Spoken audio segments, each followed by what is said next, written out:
देता हूँ। 1,27,835 same price से मार्केट क्या किया, मार्केट ने सेम प्राइस से दूसरी बार बाय गई और सेम प्राइस से रिजेक्ट होकर सेल आ गई। और नीचे भी क्या हुआ, इस प्राइस से मार्केट बाय गई थी, सेम प्राइस से मार्केट बाय गई है।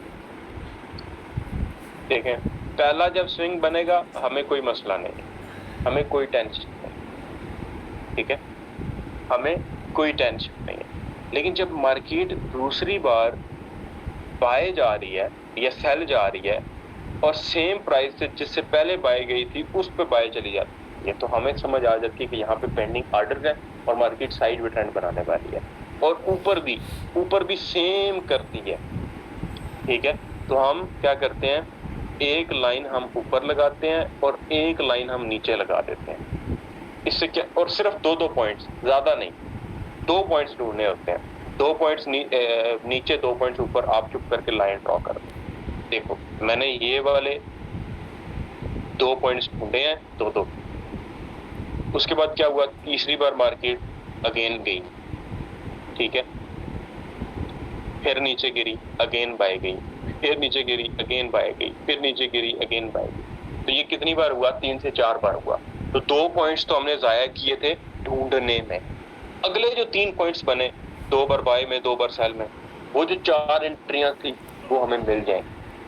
2 पॉइंट्स हम ढूंढने में लगाएंगे, अगले जो 2-3 पॉइंट्स बनेंगे वो हम एंट्री में ले लेंगे। लेकिन अभी एंट्री के ऊपर जहन नहीं थोड़ा के लेके जाना, अब वो आगे जैसे क्लासेस आएंगी। देखो, जब आप फर्स्ट पहली क्लास में थे तो आपने एबीसी सीखी, चौथी पांचवी में जाके या तीसरी क्लास में जाके थर्ड में आपने दिस इज अ डॉग सीखा होगा। हमारे टीचर कहते होते कि जिसको एबीसी नहीं आती वो दिस इज अ डॉग क्या लिखेगा, यानी कि आप पहले एबीसी नहीं जानते तो आप दिस इज अ डॉग कैसे लिखोगे।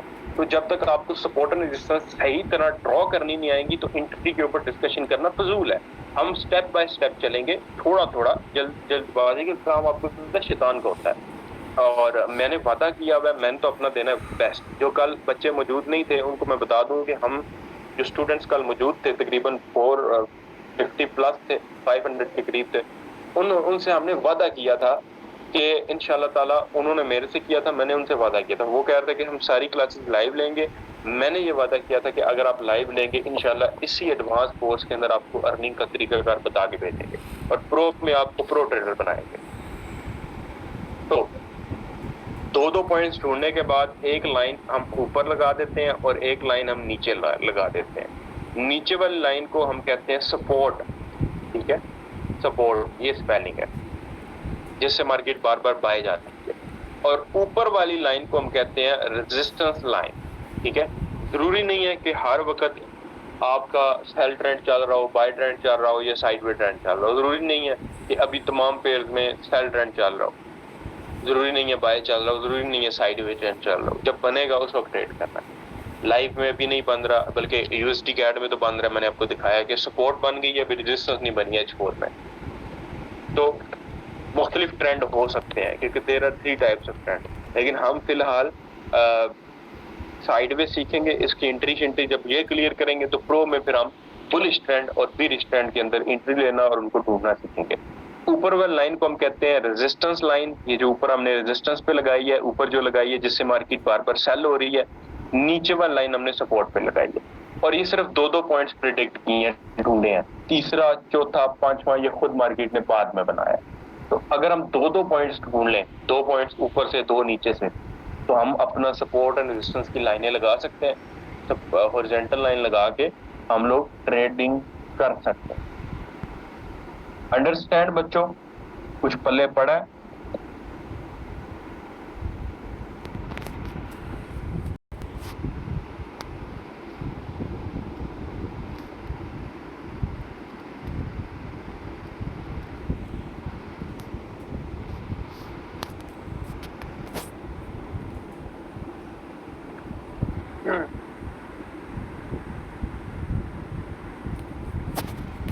आप H1 में ढूंढो। वैसे मैंने आपकी इत्तला के लिए अर्ज किया है कि तमाम टाइम फ्रेम में वर्क करता है, लेकिन हम H1 के अंदर आपको मैं एक रिकमेंडेशन होती है ना टीचर की, टीचर नहीं एग्जाम में बता रहा होता कि यार पहले 4 चैप्टर याद कर लो, आखिरी 4। रिकमेंडेशन ये है कि आप H1 यूज करो।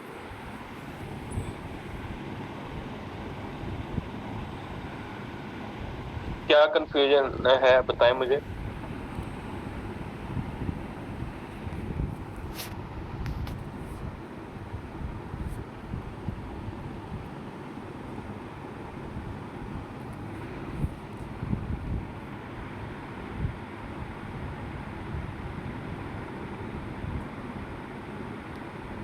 अच्छा, कितनी बार सेल बाय जाएगा? अभी 2-3 क्वेश्चंस आपके जहन में आएगा। मैं 2 मिनट ना दोबारा एक बार आपको बता देता हूँ। अभी हमने पढ़ा क्या? अभी हमने पढ़ा है कि जो साइड पे ट्रेंड होता है जिसमें मार्केट बार बार एक ही पॉइंट से रिजेक्शन दे रही होती है, ये ढूंढते कैसे हैं? तो मैंने आपको बताया ढूंढने का तरीकाकार ये होता है कि आप 2 पॉइंट्स ढूंढो। मार्केट बाय गई यहां तक, कोई मसला नहीं है, लेकिन मार्केट दोबारा जब बाय जाके सेम प्राइस से रिजेक्ट होके सेल आई है ना, तो अब यहाँ इस जगह पे कुछ ना कुछ गड़बड़ है। तो इस पे क्या गड़बड़ है मैंने आपको बताया, यहाँ पे पेंडिंग ऑर्डर होंगे। तो हम क्या करेंगे, चुप करके यहाँ पे एक लेवल ड्रॉ करेंगे, रेजिस्टेंस लाइन ड्रॉ करेंगे ऐसे। उसके बाद क्या होगा, मार्केट जब भी इस प्राइस पे जाएगी, हमें पता है यहाँ पे पेंडिंग ऑर्डर हम सेल कर लेंगे, जब भी इस जगह जाएगी हम सेल कर लेंगे। अच्छा, अब नीचे भी सेम सिचुएशन दोहराएंगे कि मार्केट क्या कर रही है, इस जगह से बाय गई, दूसरी बार फिर सेल आई, सेम प्राइस से बाय गई है जिससे पहले गई थी, सेम जगह से। तो एक लाइन हम नीचे भी ड्रॉ कर, जब जब मार्केट इस लाइन पे आएगी हम बाय करते जाएंगे, जब जब मार्केट सपोर्ट पे आएगी बाय करेंगे, जब जब मार्केट रेजिस्टेंस पे आएगी हम सेल करेंगे। ये हमने पढ़ा। और कितनी बार जाएगी ये हम आगे पढ़ेंगे। वैसे 3-4 बार टोटल स्विंग्स जो बनते हैं वो 4 बनते हैं, या मोस्टली ऐसा 100% कंफर्म नहीं है कि 4 ही बने, 5 भी बन सकता है, लेकिन मोस्टली क्या होता है 1 2 3 4, 1 2 3 4, और ये आधा, ये पूरा नहीं है क्योंकि प्रॉपर टच नहीं किया। तकरीबन 4 स्विंग्स नीचे हैं, 4 ऊपर है, 5 भी हो सकते हैं, यानी मार्केट टोटल 5 स्विंग्स भी बना सकते, लेकिन ये आप आगे सीख जाओगे। फिलहाल आपने सबसे पहले साइड वे ट्रेंड को ढूंढना है, उसके ऊपर सपोर्ट रेजिस्टेंस का लेवल ड्रॉ करना है, एडमन को चेक करवाना है। कल जब आप आओगे तो पहले जो 7 मिनट होंगे, क्योंकि कल मैं एडमन को ये बोलूंगा कि 6 बज के जब 15 मिनट पे लिंक देगा तो हम 20 मिनट से लेके पहले जो 25 मिनट तक या 30 मिनट तक हम इसको अगेन एक बार आपको समझाऊंगा और फिर अगला टॉपिक समझाऊंगा, और फिर अगेन आपको एक अगली असाइनमेंट भी देंगे इंशाल्लाह ताला। मुझे उम्मीद है कि ऐसा थोड़ा थोड़ा करते करते आप मुकम्मल सीख जाओगे। दुआ में याद रखिएगा।